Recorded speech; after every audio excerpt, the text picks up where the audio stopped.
Hey guys, it's Rob Sutton with Bike 198, and tariffs are on the news almost every single day right now, and it does affect the biking industry. So let's go into what that means for you, and I might have a little bit of a controversial take at the end of the video. So let's get at it.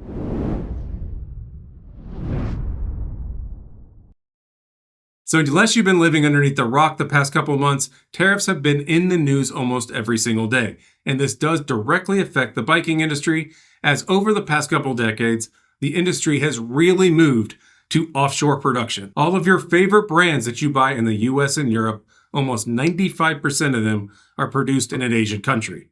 So every single one of those products are subject and exposed to the tariffs in the current situation. So the biking industry is actually applied to some of these tariffs, but it also was excluded from a pretty major one. And as you can guess, China is the big focus of these tariffs right now moving forward. And that is why you see the largest tariffs on Chinese imported goods into the US, and there are still a lot of bikes and bike components made in that country. So what you're seeing right now is any bikes imported from China face a cumulative tariff of about 56%. This includes an 11% base duty, a 25% tariff under Section 301, and an additional 20% tariff that was imposed on March 4th of 2025. Then in Vietnam, you're seeing a 5.5% or an 11% tariff on bikes imported depending on their specific category. And in Taiwan, you're seeing the same thing, either 5.5% or 11%, depending how those bikes and components are classified before they come into the US. So the big tariff that the biking industry actually got excluded on was 232.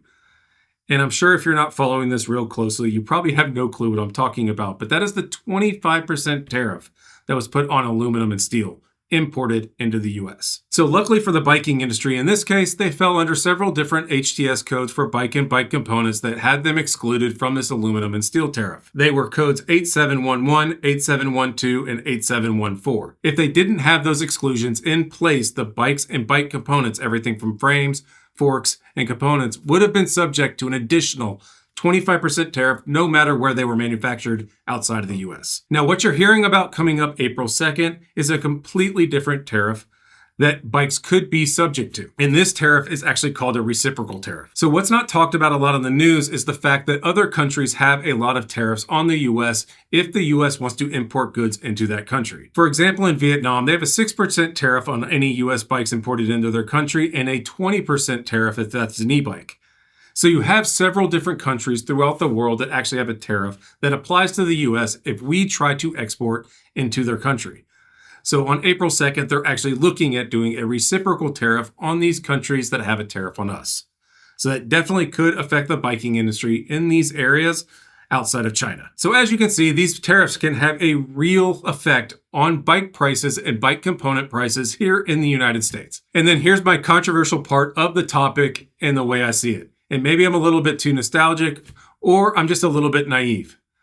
But several decades ago, the biking industry got to the size where it felt like it needed to offshore bike production to Asian countries in the US and Europe to be able to stay competitive and get prices lower. However, what we saw over time was this decreased costs in raw material and labor didn't end up going to the consumer. So I'm sure you've seen plenty of videos out there, mine included, that talk about how expensive bikes have gotten, and it's really pricing people out of the sport.